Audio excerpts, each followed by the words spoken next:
Te agradecemos por este tiempo, gracias por el privilegio que nos da de entonar himnos, de elevar oraciones como un pueblo unánime, como un pueblo junto, Señor. Gracias, Señor, por todo este privilegio que nos da, Señor. Ayúdanos a entender que esta imagen que estamos viendo como iglesia, que estamos realizando, no lo merecíamos. No merecíamos entonarte himnos. No merecíamos elevar oraciones. Pero esta es una imagen de tu gracia derramada sobre nuestras vidas. Esta es una imagen que tenemos de tu misericordia, de tu bondad, como hemos estado leyendo en Efesios. Señor, que este mensaje nos instruya, nos corrija también. Para aquellos que se encuentran desviados, redirígelos, Señor, a la verdad. Y aquellos que se encuentran desamparados o en necesidad, consuélalos por medio de tu palabra. En el nombre de Jesús oramos. Amén.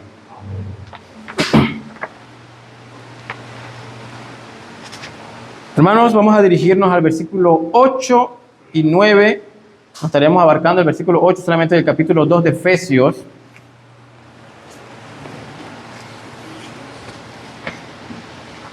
Capítulo 2 de Efesios, versículo 8 y 9.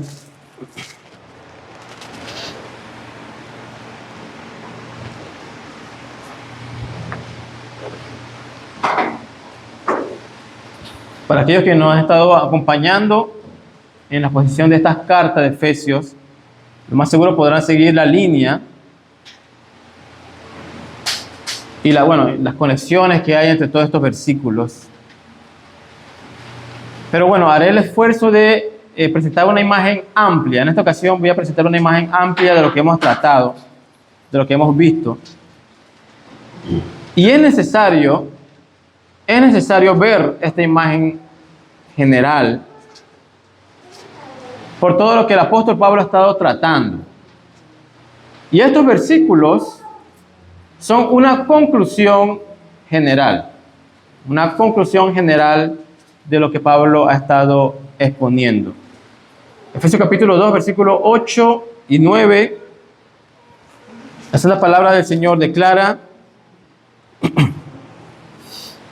porque por gracia sois salvos por medio de la fe, y esto no de vosotros, pues es don de Dios, no por obras, para que nadie se gloríe. Estos dos versículos podemos dejarlo. Ahora, realmente me voy a quedar en el versículo 8, que hay muchas cosas que decir. A simple vista podemos notar que esta declaración en el versículo 8 utiliza términos o palabras muy conocidas por el cristianismo. Infinidades de veces lo escuchamos, incluso por nosotros creo que se ha vuelto muy común utilizar estas palabras en nuestro lenguaje. Gracia, salvación y fe, lo que expresa este versículo. Gracia, salvación y fe. Y si les preguntara a ustedes, que me definieran estas tres palabras, lo más seguro darían buenas respuestas. Creo que hemos llegado a un punto donde tenemos la capacidad de por lo menos dar una respuesta sencilla, pero verdadera, referente a la gracia, referente a la salvación y referente a la fe. Y una de las causas, una de las razones, ahora voy a adentrar un poquito del aspecto histórico, por la cual hemos llegado a esta conclusión referente a estas tres palabras, gracia, salvación y fe, es por la gran labor de la iglesia a través de los siglos. Esto, una de las razones, por el esfuerzo de la iglesia a través de los siglos. Así que no es que simplemente, vemos la escritura y decimos gracia, salvación y fe, y qué sencillo, no pan comido, pero no era algo sencillo para la iglesia primitiva. Y es por medio del gran esfuerzo, por medio de concilios, podemos decir, por medio de redacciones, definiciones, artículos, que podemos tener una definición muy clara referente a estos términos.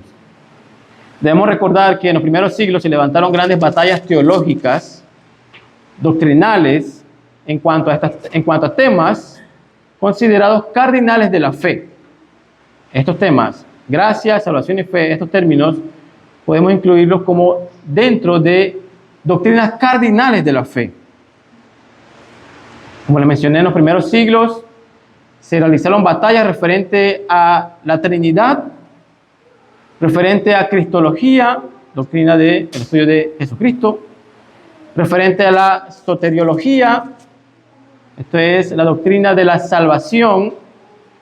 Esto como ejemplo, grandes debates se levantaron referente a estos temas. Ahora, una controversia que podemos recordar es la controversia entre Pelagio y Agustín. Aquellos que de pronto han desempolvado estos libros de historia antigua, les sonará, ¿verdad?, estos nombres, Pelagio y Agustín de Hipona, donde el monje Pelagio fue condenado como hereje a causa de sus enseñanzas. Este monje de finales del siglo IV y principios del siglo V enseñaba que el hombre no había sido afectado por el pecado de Adán. Es como que, bueno, Adán pecó y ese es asunto de Adán. Ahora nosotros somos otro asunto. En otras palabras, toda persona nacía inocente o con una naturaleza neutra, que está en blanco. Así que ya sería entonces en el desarrollo de su vida que se podía ir manchando o se podía ir blanqueando. Debería tomar decisiones correctas para así llevar una vida santa, pero eso dependía del hombre, ya que no había sido manchado por el pecado. El hombre tenía esa capacidad. Pelagio creía que el hombre tenía la capacidad moral para hacer lo justo ante Dios, sin la necesidad, y está el punto crucial, sin la necesidad de una gracia especial de parte de Dios. Dicho de otro modo, la salvación del hombre estaba en las propias manos del hombre, en cómo conducía su vida. Así que, en otras palabras, si esto es lo que tú crees, si esta declaración se alinea con tu postura de que, bueno, yo puedo obtener la salvación por mis propias fuerzas, sin la necesidad de que reciba la gracia divina, lo más seguro seas pelagiano. Esta sería tu postura, pelagiano. Así que cualquier cosa, si de pronto te escucha que te dicen, eres pelagiano, entonces quizás puede ser que haya una doctrina extraña en tu postura. Ahora bien, estas enseñanzas no llegaron a su fin con la muerte de este monje, Pelagio. Al contrario, siguieron extendiéndose y tomando diversas ramificaciones, diversas características. Y aunque la postura agustiniana, Agustín Hipona, ¿no?, fue la vencedora, aún existían muchas dificultades en conciliar la gracia de Dios y el libre albedrío de la libertad humana y la predestinación. Creo que el punto culminante del detalle aquí era cómo conciliamos, cómo es que unimos la gracia de Dios y la libertad humana. ¿Hasta qué punto llega Dios? ¿Hasta qué punto llega el hombre? Y fue a causa de estas cuestiones que surge una de las ramas del pelagianismo, llamado el semipelagianismo. Este movimiento trató de conciliar o hallar un punto medio entre la postura de Pelagio y Agustín. Como que, bueno, vamos a tratar de unificar de alguna otra forma estas dos posturas, concluyendo que tanto el hombre como la gracia de Dios trabajan simultáneamente, uno junto a la otra. Esto creo que en teología se les describe como sinergismo. Digo estas expresiones para que, si alguno lo apunta, bueno, entonces vaya introduciéndonos. Pero En otras palabras, el sinergismo es porcentaje el hombre, una forma sencilla, y un porcentaje Dios. Ahora, Juan Casiano, este monje que vivió del 360 al 435, miren que este periodo, estamos hablando de un periodo de los primeros siglos. Periodo, pasaron los apóstoles y ahora están ellos, son como la segunda generación, la tercera generación después de los apóstoles. Personas muy cercanas al periodo apostólico y tenían estas luchas. Así que no era algo tan sencillo como para nosotros lo podemos percibir. Ahora, Juan Casiano, este monje, uno de los principales defensores del pelagianismo, declaraba: tan pronto como Dios descubre en nosotros el comienzo de una buena voluntad, es Dios descubriendo en nosotros una buena voluntad, entonces ahí es que la ilumina y la alienta e inicia hacia la salvación, haciendo crecer lo que Él mismo plantó o lo que ha visto surgir por nuestros propios esfuerzos. Resumiéndolo, Dios ve en nosotros una buena voluntad, Dios ve en nosotros un esfuerzo. Entonces es ahí donde Dios inicia su actividad divina, su actividad de salvación. Así que en cierta manera Dios se presenta a Dios en su trono esperando pacientemente.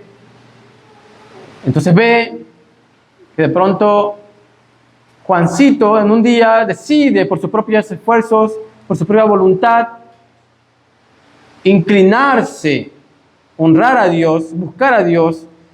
Entonces, viendo esta actitud que lo premia, podríamos decir, bueno, voy a dar un porcentaje también. Juan Casiano entendía esto, que aunque es cierto que el hombre se encuentra afectado por el pecado, no era como el pelagianismo, que ellos decían, no, el hombre no ha sido afectado por el pecado. Juan Casiano decía, bueno, sí, el hombre sí ha sido afectado por el pecado. Pero esto no le impedía mirar hacia Dios por su propia voluntad, por sus propias fuerzas. Esto no le impedía inclinarse hacia Dios y hallar la salvación por sus propias fuerzas. Esta controversia a través de los siglos se ha mantenido, y un claro ejemplo es la también conocida controversia entre Calvino y Arminio. Creo que este es más cercano a nosotros, ¿no? Así que también es muy conocido. En donde el punto a tratar era la libertad humana y la soberanía divina. Ok, pasan los siglos y se mantiene esta controversia. Ahora entre Calvino y Arminio, la libertad humana y la soberanía divina. O mejor dicho, la voluntad humana y la soberanía de Dios. Hay una gran batalla en cuanto a estos puntos. Esta imagen de siglos de controversia nos revela la gran batalla que se ha estado librando sobre un punto central: la obra salvadora. Punto central de estos siglos de controversia, siglos de discusiones, siglos de reuniones, concilios, documentos se levantan, actas se levantan. Y uno de los temas centrales es esto, la obra salvadora. Y es en base a estas luchas que ha tenido que enfrentar la iglesia, que yo podría afirmar también con mucha seguridad, y tú también podrías estar seguro de eso, que esta lucha también la tenemos que enfrentar nosotros. Es que de pronto, bueno, ya esta lucha de siglos de controversias terminó, y entonces ya nosotros estamos tranquilos, ¿no? Si esta controversia ha prevalecido durante los tiempos, debemos estar claros de que esa es una lucha que nosotros también tenemos que enfrentar. No solamente nosotros, también nuestros hijos. Sin embargo, esta batalla no gira en torno a reuniones. Podría decir que no gira en torno a reuniones, no que ahora vamos a convocar concilios y vamos a citar a pastores, a teólogos para examinar y entonces condenarlos. No, obviamente no vamos a hacer, bueno, a menos que sea de este círculo, ¿no? Si de pronto David sale con una idea extraña, entonces lo llamamos a un concilio. Si de pronto yo salgo con alguna idea extraña, entonces lógicamente se va a llamar a un concilio. Pero en base a los contextos, lo más seguro no sea esta situación. No es que vamos a juntos examinar y llegar a conclusiones, aunque claro pueda llegar a pasar. Y bueno, debemos estar preparados para eso, ¿no? Si se nos llama a tratar algún tema a discutir, debemos estar preparados para hacer apología, una defensa del Evangelio. Pero lo que quiero apuntar es que a pesar de que entendemos que la salvación le pertenece a Dios y que es solo por la gracia de Dios, la bandera de la soberanía divina a veces no está alzada en nuestras vidas. Y sin darnos cuenta, la bandera de la obra humana es la que prevalece en nuestra vida. Esta es una batalla que puede ser que teológicamente ya no se esté realizando con argumentos, confrontando a personas, confrontando a pastores, a teólogos. Puede ser que ya no pase, porque no tengamos problemas, pero sí es una batalla que tenemos que afrontar diariamente. Nos levantamos la soberanía divina como vencedora en nuestras vidas, o levantamos la bandera de la obra humana en nuestras vidas. Es interesante que uno de los puntos centrales a tratarse, como mencioné, en estas controversias era acerca de la naturaleza del pecado. Uno de los puntos centrales o fundamentos era la naturaleza del pecado. Estos hombres, claro que hablaban de la libertad humana, hablaban sobre la gracia, hablaban sobre el papel de nuestras obras, hablaban sobre la salvación, sobre la fe. Aquellas palabras que vemos en el versículo 8 de este capítulo 2 de Efesios, hablaban de esos temas, pero debajo de todo eso, como punto de partida,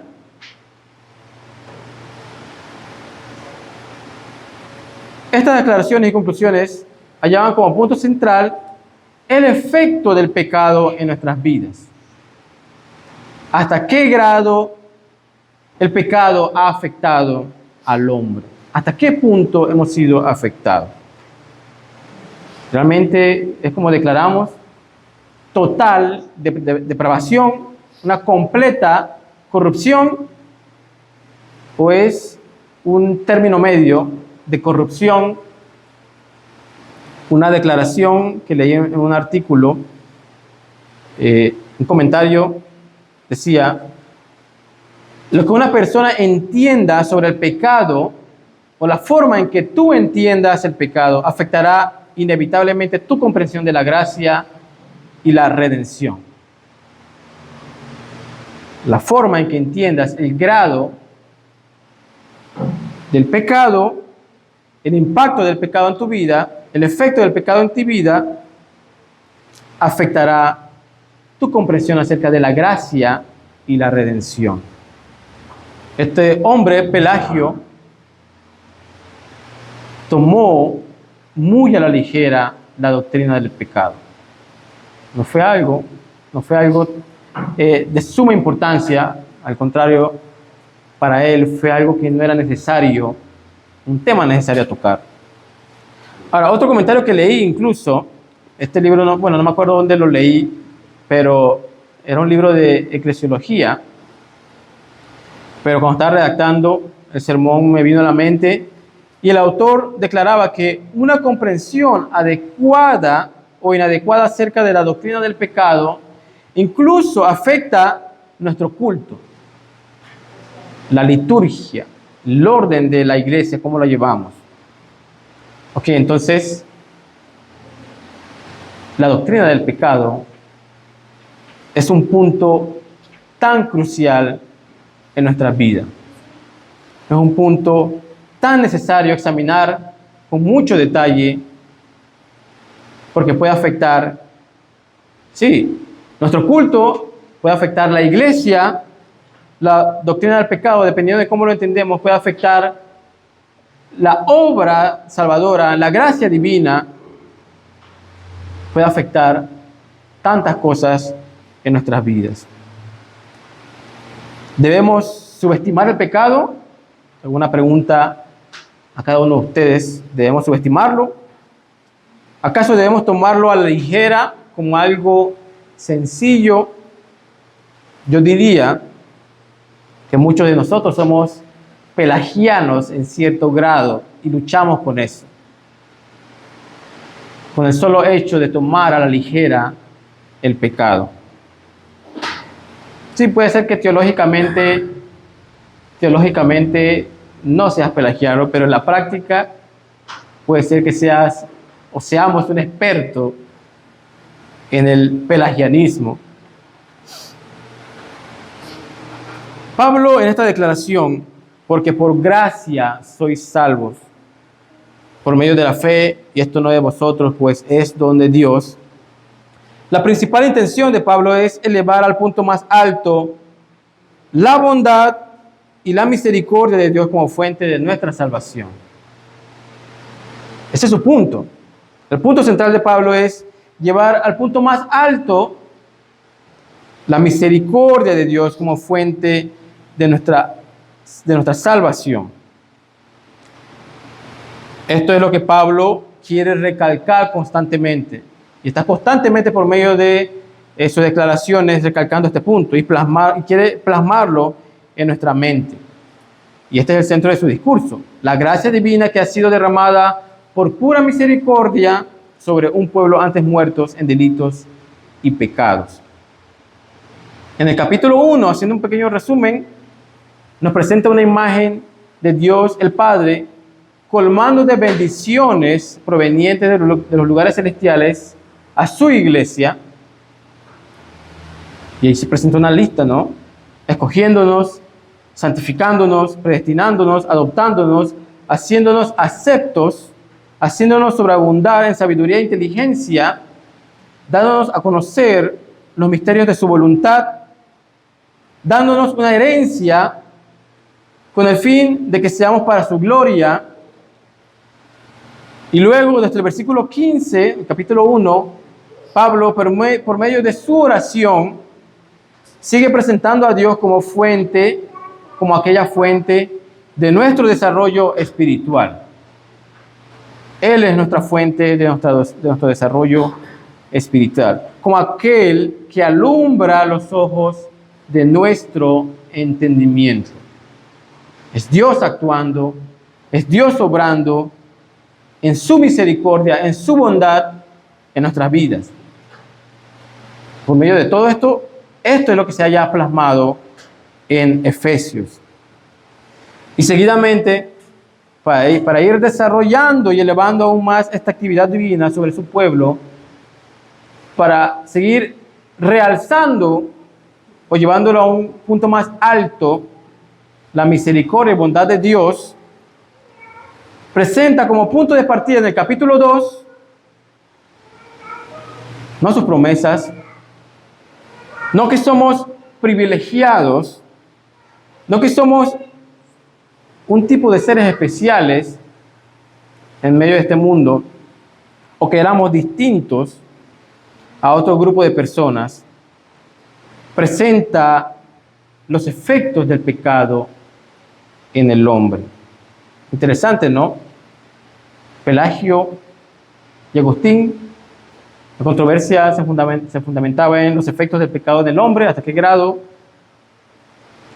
con los semipelagianos también, hasta qué grado el pecado ha afectado al hombre. Ellos decían, los semipelagianos, que Bueno, el hombre está herido, así que por lo menos puede arrastrarse.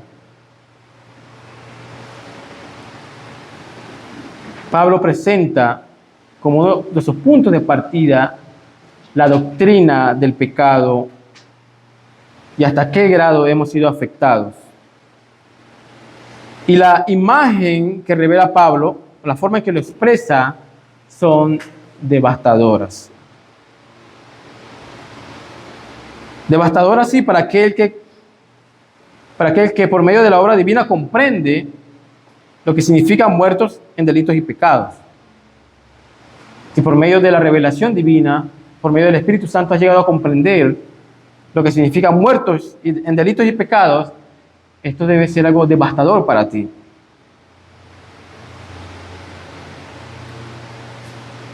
Muertos en delitos y pecados ya era un firme veredicto de nuestro destino eterno. Ante las leyes divinas hemos sido hallados culpables, hemos incumplido la ley de Dios y moralmente hemos sido hallados corruptos. La más densa oscuridad, incluso yo podría decir, la más densa oscuridad contiene más luz en comparación con nuestro estado presentado en el versículo 1, en estos primeros versículos del capítulo 2.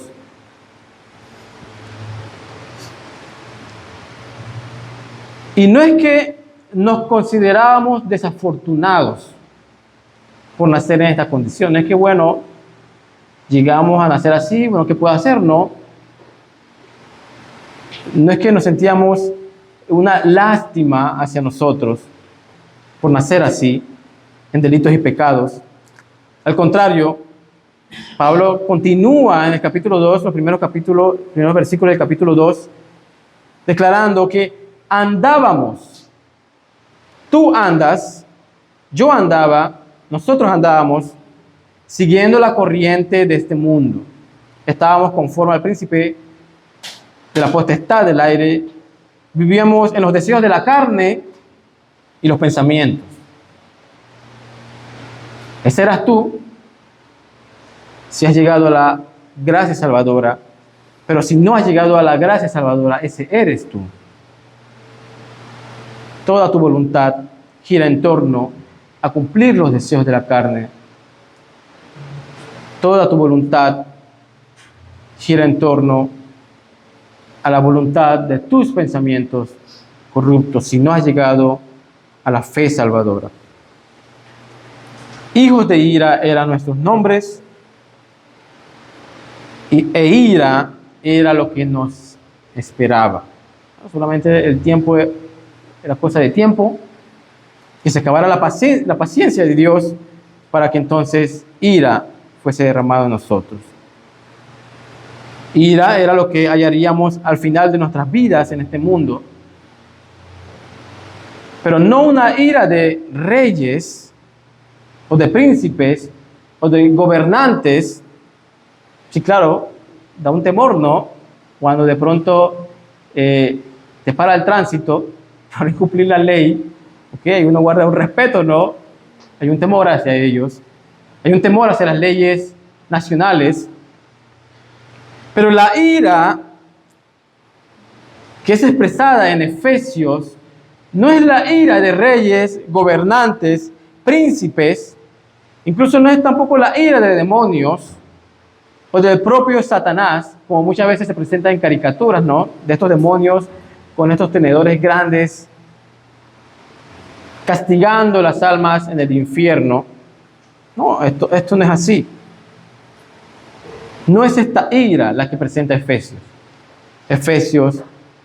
Pablo presenta la ira divina de Dios. La ira divina de Dios. Ok, hermanos, lo terrible del infierno no es que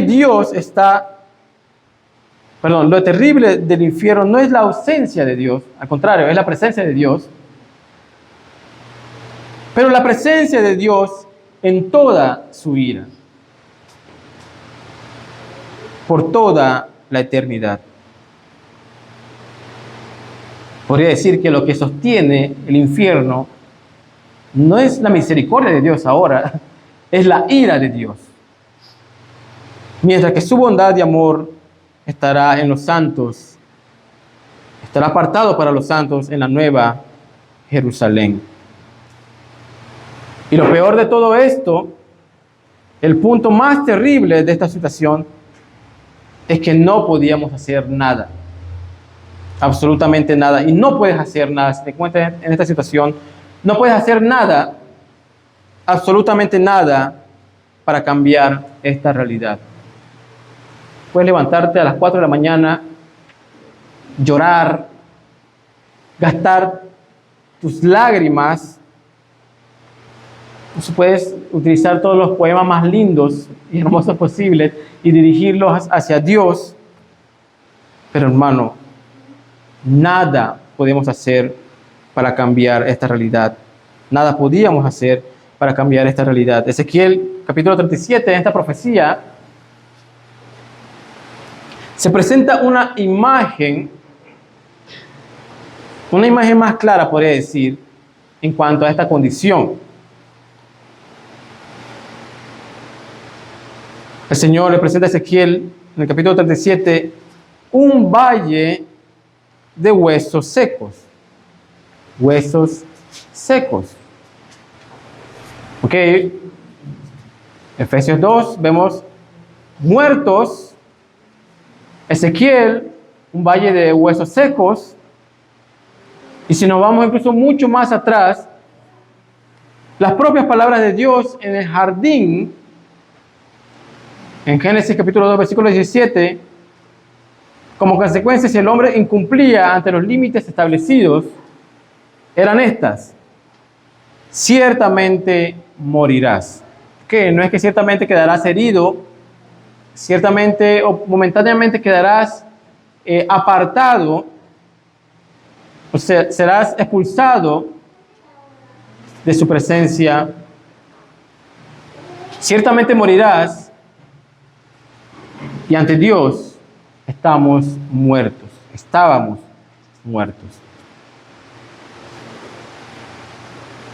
El pelagianismo presenta al hombre con la capacidad para hacer lo correcto, sin haber sido afectado por el pecado. El semipelagianismo presenta al hombre como herido, que a pesar de tener la mancha del pecado puede, por sus propias fuerzas, mirar a Dios y hacer lo correcto. Sin embargo, Dios dijo: ciertamente morirás. Pablo enfatiza en esta realidad muertos, y la profecía del Antiguo Testamento los presenta como simple huesos secos. Ablandar o suavizar la doctrina del pecado y su impacto en nuestra vida espiritual, sus efectos ante la imagen que tenemos ante Dios y sus consecuencias ante nuestro destino. Ablandar o suavizar este hecho es la fuente de grandes distorsiones. Es la fuente de grandes distorsiones, es la fuente de la falta de comprensión en nuestras vidas, y es la fuente, incluso, es la fuente de no llevar una vida santa, una vida justa ante el pueblo de Dios, ante la comunidad. Ahora te pregunto,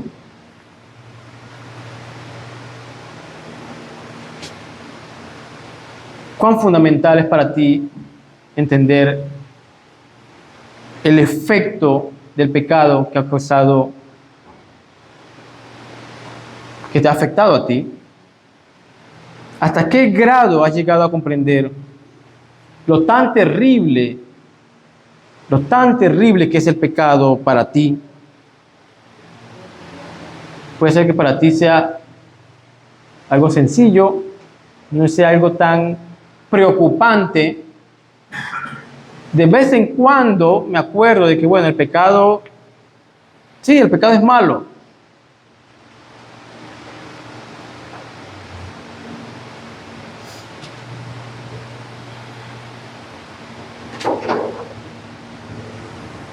Por gracia sois salvos.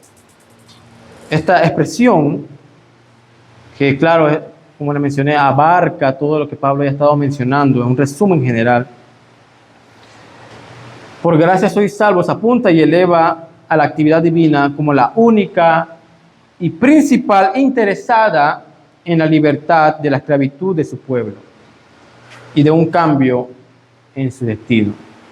Si yo te preguntara, ¿quién es el principal interesado en tu salvación? Quizá alguno podría decir, bueno, yo estoy interesado en ser salvo, pero realmente el principal interesado y el principal involucrado para la salvación de su pueblo es Dios. Ahora, ¿en qué se encuentra involucrado el hombre? Ya lo habíamos mencionado, el hombre se halla involucrado en actos que solo conducían a transgresión y pecado. Pero en medio de esto, un Dios lleno de bondad y misericordia, a pesar de que el hombre se encuentra involucrado en actos corruptos, en medio de esto, Dios se haya involucrado en actos que solo conducían y solo conducen a libertad, perdón y una vida nueva. Por gracia sois salvos. Esta expresión también, por gracia sois salvos, nos quiere dejar en claro que esta salvación no es un premio. Debemos entender que esto no es un premio, que no es tampoco una recompensa. No es porque antes de llegar a ser cristiano, hacías el intento de hacer buenas obras, de ser una buena persona, o tratar de hacer lo correcto ante los hombres. O como muchas veces escuchamos como un lema, bueno, no hagas lo que no quieras que te hagan a ti, ¿no?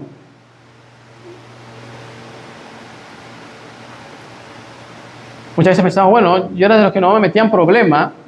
Yo sé que no iba a la iglesia, yo sé que no tenía un deber espiritual en cuanto al estudio de la palabra, en cuanto a la oración. Yo sé que no estaba involucrada en esas cosas, pero yo era buena persona. Yo no me metía en problemas. Y en todo lo que era posible, estaba involucrado siempre en buenas acciones.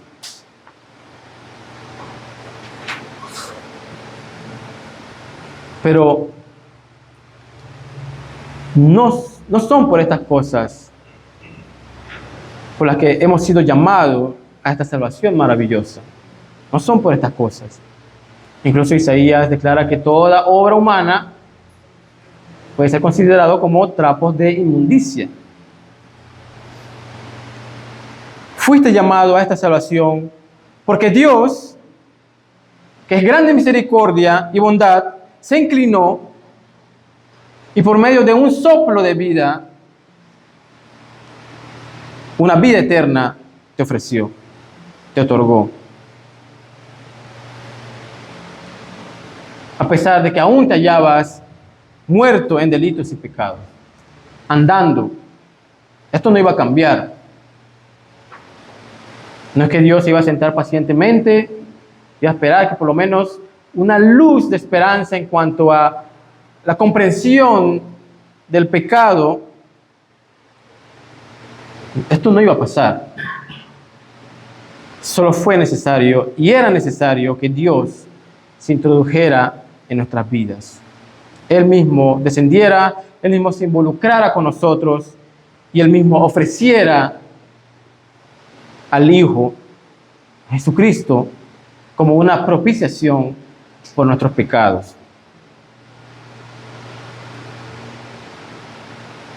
Me gustaría ir llegando a una conclusión.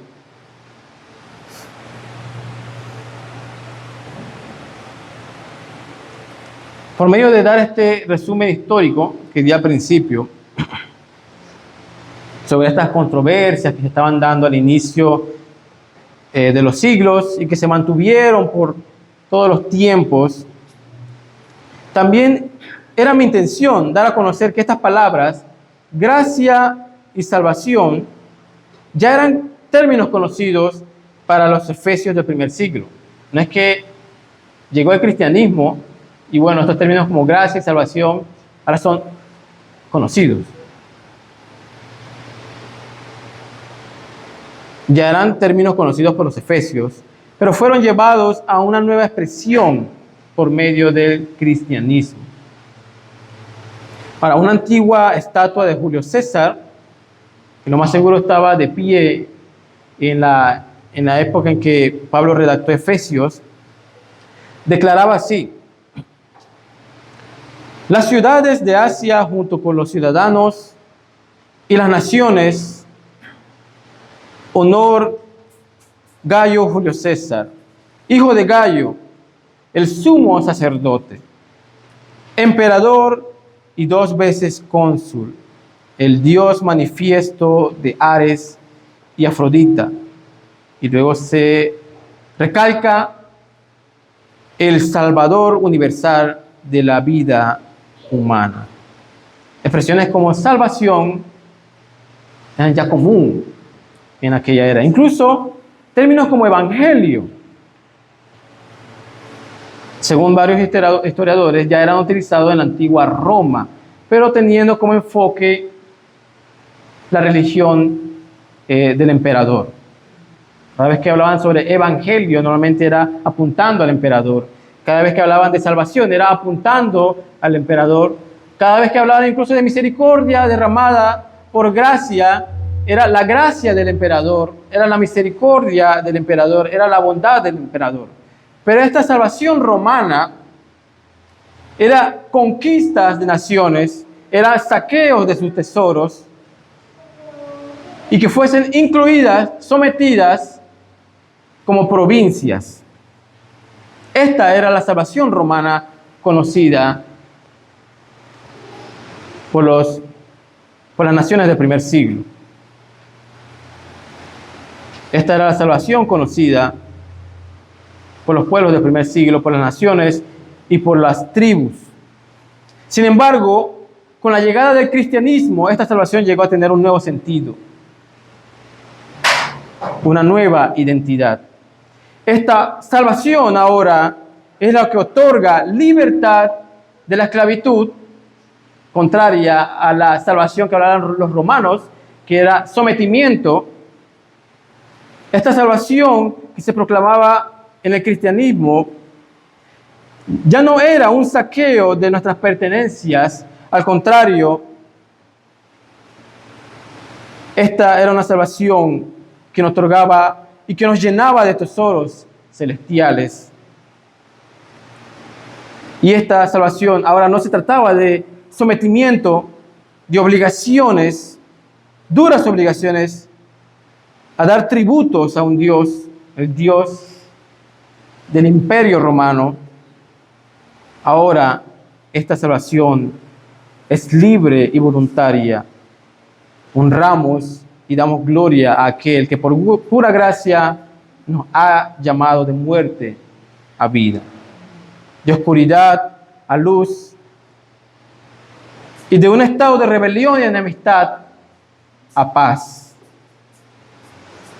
Esto es: por gracia sois salvos. Dios es el que trae cosas nuevas. Dios es el que obra en nosotros la salvación. Y en eso nosotros debemos fundamentarnos y descansar. Que este sea nuestro lema. No que nuestro lema no sea yo no me meto en problemas, yo hago lo correcto, yo trato de hacer lo correcto, yo trato de hacer lo bueno. Que nuestro lema sea: por gracia soy salvo. Acompáñenme en oración. Padre Santo,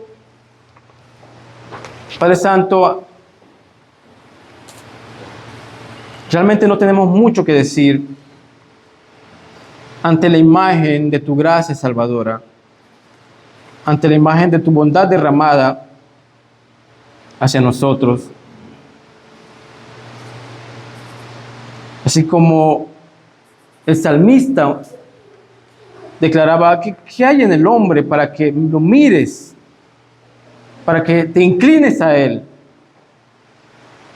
Vemos las estrellas, majestuosas estrellas, vemos el universo maravilloso, una maravillosa creación, comprendemos de los ángeles. Incluso estos ángeles deben cubrirse el rostro ante ti. Pero tú te has inclinado a nosotros, transformando nuestras vidas para que podamos estar preparados para estar ante tu trono.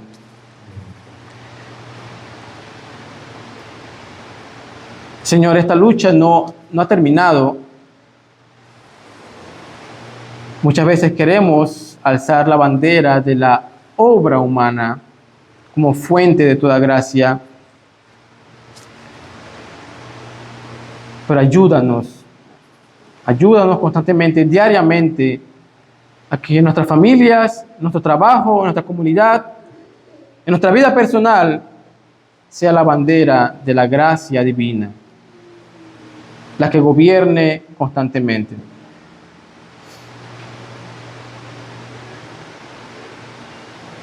En el nombre de Jesús oramos.